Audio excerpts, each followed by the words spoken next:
Egypt के मौजूद pyramid of Giza से 15 किलोमीटर दूर पिरामिड ऑफ टेटी में एक ऐसी रहस्यमय मम्मी मिली जिसे देखकर कई आर्कियोलॉजिस्ट्स का दिमाग चकरा गया। यह मम्मी करीब 3000 साल पहले कभी दफनाई गई थी। एक बार फिर आपका मैजिक टीवी में स्वागत है। उम्मीद है सब ठीक होगा। ये इस सीरीज का दूसरा एपिसोड है। अगर आपने पहला एपिसोड नहीं देखा है तो ऊपर आई बटन पर क्लिक करके आप देख सकते हैं।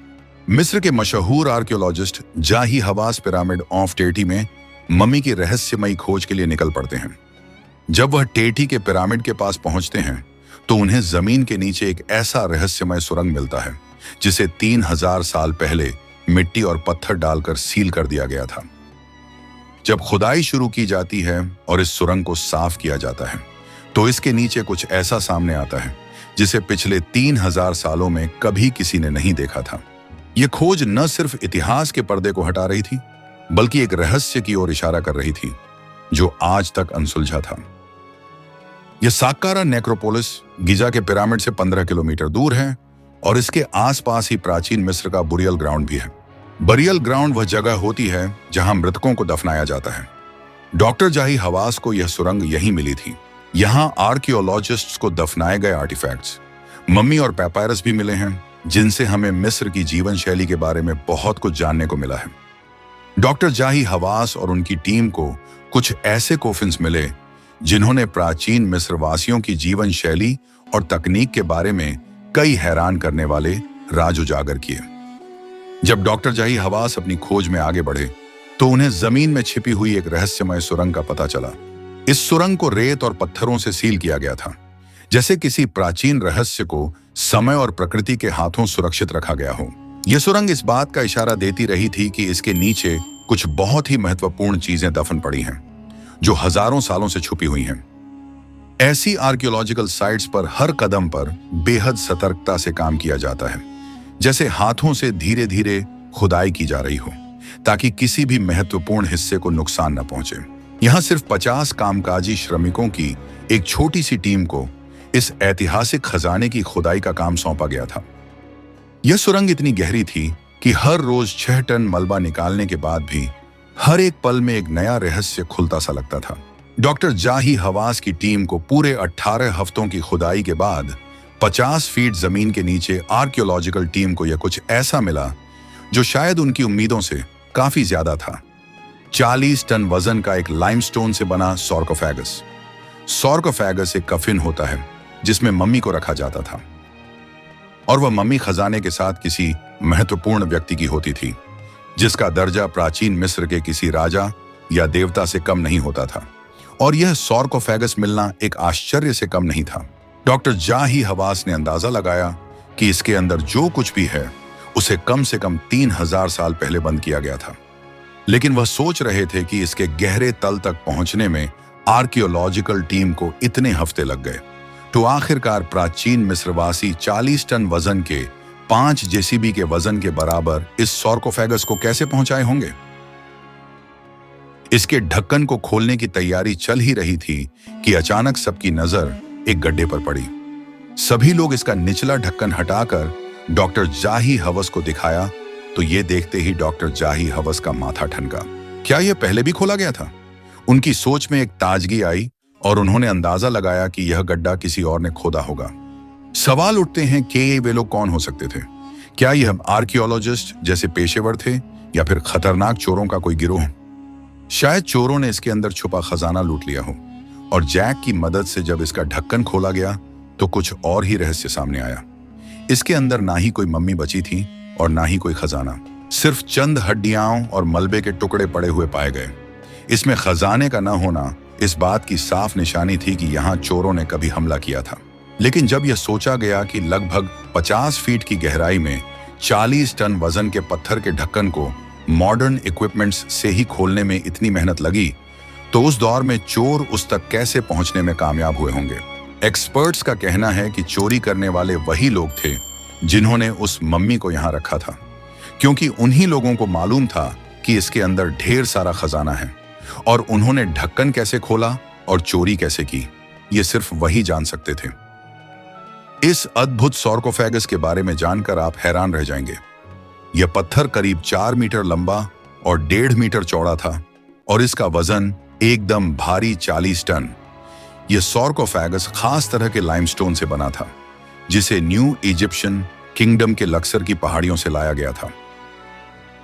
और अगर आप सोच रहे हैं कि यह कितनी दूर से लाया गया होगा, तो आपको जानकर और भी रोमांचक लगेगा कि यह स्थान टेटी पिरामिड से लगभग 30 से 35 किलोमीटर दूर था।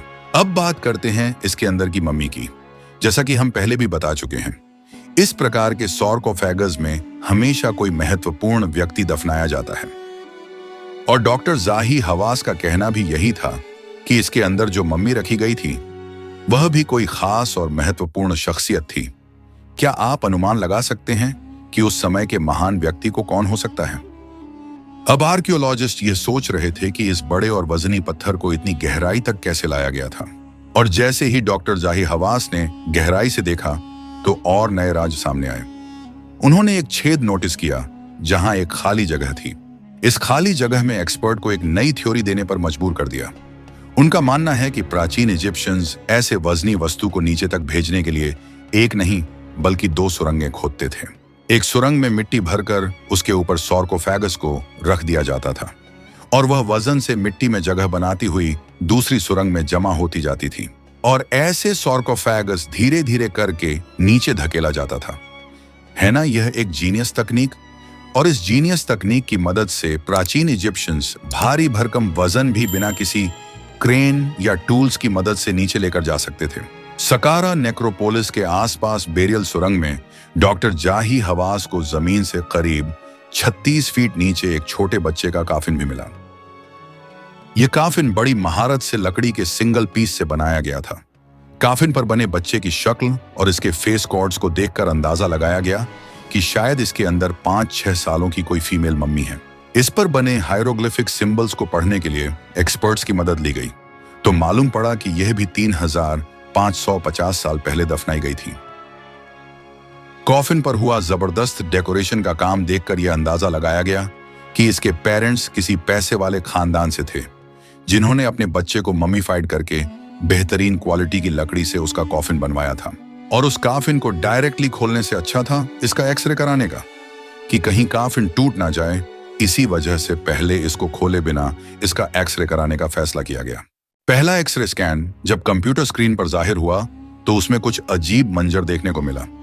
देखा गया कि कफन का आधे से ज्यादा हिस्सा खाली पड़ा है, जबकि सिर्फ एक छोटे से हिस्से में कुछ पड़ा हुआ दिखाई दिया। एक्सपर्ट्स ने दूसरी बार एक्सरे कराने का फैसला किया। दूसरे एक्सरे में सारी हकीकत खुलकर सामने आ गई।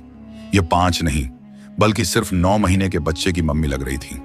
अब सच्चाई को जानने के लिए इस कॉफिन को खोलना ही पड़ा, और जब कॉफिन का ढक्कन ऊपर किया गया तो इसके अंदर वाकई एक छोटे बच्चे की मम्मी कपड़े में लिपटी हुई थी। ऐसा पहली बार हो रहा था कि आर्कियोलॉजिस्ट को किसी बड़े कॉफिन से नवजात शिशु की मम्मी मिली हो। डॉक्टर जाही हवास का कहना था कि यह इस बात की निशानी है कि बड़े लोगों के साथ साथ प्राचीन मिस्र के लोग अपने बच्चों की आफ्टर लाइफ में भी विश्वास करते थे। यह प्राचीन मिस्रियों का विश्वास था कि जब उनके प्यारे मर जाते थे तो उनकी बॉडी को पहले अच्छे से संरक्षित करके उन्हें आफ्टर लाइफ के सफर के लिए तैयार किया जाता था। उनके कॉफिन पर हीरोग्लिफिक्स लिखवाए जाते थे और उस पर अपने खुरों की पेंटिंग्स बनवाते थे, जो मम्मी को आफ्टर लाइफ के सफर से गुजरने में मदद करती थी। न केवल इतना, बल्कि अपनी अपनी हैसियत के हिसाब से कॉफिन में आभूषण भी डाले जाते थे, ताकि मरने के बाद जब वे अपने भगवान के सामने हाजिर होंगे तो वे ज्यादा से ज्यादा खूबसूरत दिखें। इसी आर्कियोलॉजिकल खुदाई के दौरान साकार नेक्रोपोलिस पर खुदाई गई एक और सुरंग से डॉक्टर हवास की टीम को एक अनोखा कॉफिन मिला। इस कॉफिन पर लिखी हुई जानकारी के हिसाब से यह किसी फीमेल का है, जिस पर उसका नाम मोडमेटी लिखा हुआ है, और यह लगभग 3500 साल पहले दफनाया गया था। कफिन पर नाम तो किसी फीमेल का था, लेकिन इसकी हड्डियां एक बिल्कुल अलग कहानी बयां कर रही थीं। इसमें एक नहीं बल्कि 2 कंकाल मौजूद थे। जी हां, हड्डियों के मायने से मालूम पड़ा कि इस कफिन में 18 साल के एक लड़के और 40 साल की एक महिला की हड्डियां रखी गई थीं। ये 2 मम्मियों के एक दूसरे से जुड़े इस रहस्य को सुलझाने के लिए इन दोनों मम्मियों के डीएनए सैंपल्स कलेक्ट किए गए, और नतीजा यह निकला कि 18 साल का लड़का इसी महिला का बेटा था और इन दोनों को अलग अलग समय पर दफनाया गया था। लेकिन ऐसा क्यों किया गया था? यह अभी भी डॉक्टर जाही हवास की टीम के लिए एक बहुत बड़ा सवाल बना हुआ है। डॉक्टरों ने और गहराई में जाकर जांच की और इन दोनों की मौत की वजह मालूम करना शुरू किया। कई हफ्तों की जांच के बाद डॉक्टरों ने बताया कि यह मां और बेटा फैमिलियल मेडिटेरेनियन फीवर नामक बीमारी से पीड़ित थे। ये एक ऐसी बीमारी है जो इंसान अपने पेरेंट्स से बच्चों को ट्रांसफर करता है। आर्कियोलॉजी सर्वे से यह जानकारी मिली है कि इन निष्कर्षों में 2 मम्मियों को एक साथ रखने का रिवाज था ताकि वे दोनों आफ्टर लाइफ में भी साथ रह सकें।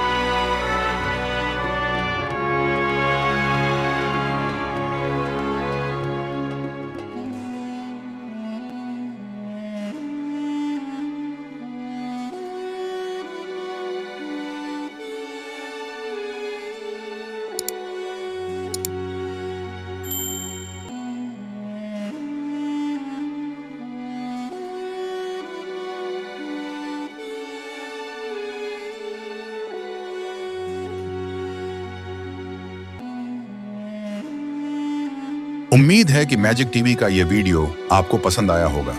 अगर हाँ, तो इसे भरपूर लाइक और शेयर करें। आप सभी के प्यार भरे कमेंट्स के लिए हम दिल से शुक्रगुजार हैं। और हाँ, इस सीरीज में आपको क्या देखना पसंद है, ये भी कमेंट में बताइए। हम आपके सुझाव का विचार अवश्य करेंगे। चैनल सब्सक्राइब करना न भूलें। मिलते हैं अगली शानदार वीडियो में।